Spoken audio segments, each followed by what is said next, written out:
जे जुनं मंदिर होतं ते अनादी कालापासून होतं, ते का आम्ही सांगू शकत नाही कधीचं ते मंदिर आहे ते. पण आता तर दा नाव काय तुमचं? नमस्कार, मी महेंद्र दत्ताराम कदम, ओके. गाव पोसरे सडेवाडी.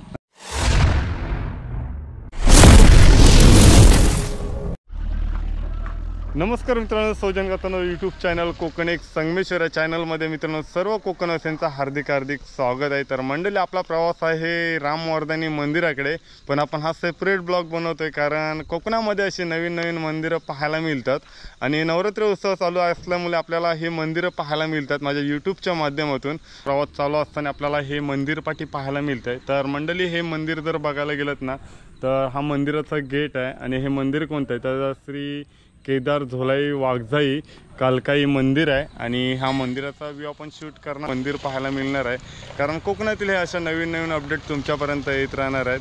कारण ह्या मंदिरामध्ये जात असताना हे दादा भेटलेले आहेत. तर दादा, नाव काय तुमचं? नमस्कार, मी महेंद्र दत्ताराम कदम, ओके. गाव पोसरे सडेवाडी. आणि तुमचं? ओके. तर ह्या मंदिराचा नवरात्रोत्सव 9 दिवस 9 चालूच दिवस आहे चालू असतो. आणि प्रवास भक्तजन येत राहतात, येत माहेर राहतात. वसने वगैरे. हो, सगळ्या येत राहतात, कंटिन्यूस चालूच असतो. ओके. तर मंडळी, हे आपल्याला दादा भेटलेले आहेत आणि मग आताची जी वाटचाल आपल्या मंदिराच्या आतमध्ये, आणि हे मंदिर पाहण्याचा नजारा एकदम भारीच वाटतो. कारण जो रस्त्यावरून जो व्ह्यू आहे ना, तर पाहण्याची मजाच वेगळी आहे. कारण कोकणामध्ये असे आहेत ना, देवदर्शनं होत असतात आणि आपल्या यूट्यूबच्या माध्यमातून हे आज आपल्याला दर्शन पाहायला मिळणार आहे. कारण पाहू पुढे.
आज खेडमध्ये आहोत आणि खेडमध्ये आपण हे जे मंदिर पाहणार आहोत ना, तर मंदिराचे हे पोसरे बुद्रुकमध्ये आपण आहोत आणि हे मंदिराचे आपले जे ग्रामस्थ लोक आहेत त्यांची आपण थोडीशी भेट घेणार आहोत. कारण प्रवास मित्रांनो, वर्धाईनी देवीकडे जाताना आपल्याकडे हा प्रवास आपल्या मंदिराकडे आज पाहतोय आणि हे दादा थोडीशी मंदिराची माहिती देणार. तर आपण जे आज मंदिर पाहतोय तर मंदिराचे हे मानकरी असे ग्रामस्थ लोक आहेत. तर दादा, नाव काय तुमचं? विनायक कदम, तुमचं? रमेश पालांडे, राजू चव्हाण, अनंत. तर काका, आपण मंदिराबद्दल काय थोडी माहिती सांगू शकता? माहिती, आता हे नवीन मंदिर झालं आहे, 2005मध्ये मंदिर नवीन झालेलं आहे. पहिलं जुनं मंदिर होतं ते अनादी कालापासून होतं, ते का आम्ही सांगू शकत नाही कधीचं ते मंदिर आहे ते. हो. पण आत्ता नवीन मंदिर हे 2005मध्ये नवीन झालेलं आहे. तिथपासून ह्या कारभार चालू आहे. ओके, तर काका आपल्याकडे आता नवरात्रोत्सव चालू आहेत. 9 दिवसाच्या 9 माले आपल्या मंदिरामध्ये लावल्या जातात, तर त्याच्याबद्दल काय सांगू शकता नवरात्रोत्सवबद्दल? नवरात्रामध्ये आता आपल्या जे चाललेलं आहे त्या पद्धतीने नवरात्रात आपला उत्सव आमचा जो चालूच आहे 9 दिवस. ओके, तर बघायला गेला तर कोकणातल्या जी कोकण कला केली जाते, तर जाकडी नृत्य, टिपरी नृत्य किंवा शक्तितुरा, तर ह्याच्यामध्ये ह्या मंदिरामध्ये होतात का? नाही होत. तर असू दे, कारण मित्र हरिनाम तर मंडळी बघायला गेलात ना तर प्रत्येक मंदिरामध्ये हरिपाठ किंवा भजन ह्या ह्याच्यातून ही साध्य केली जातात कोकणची कला. तर ह्या मंदिराकडून आपल्याला ही थोडीशी माहिती भेटलेली आहे, तर थँक्यू.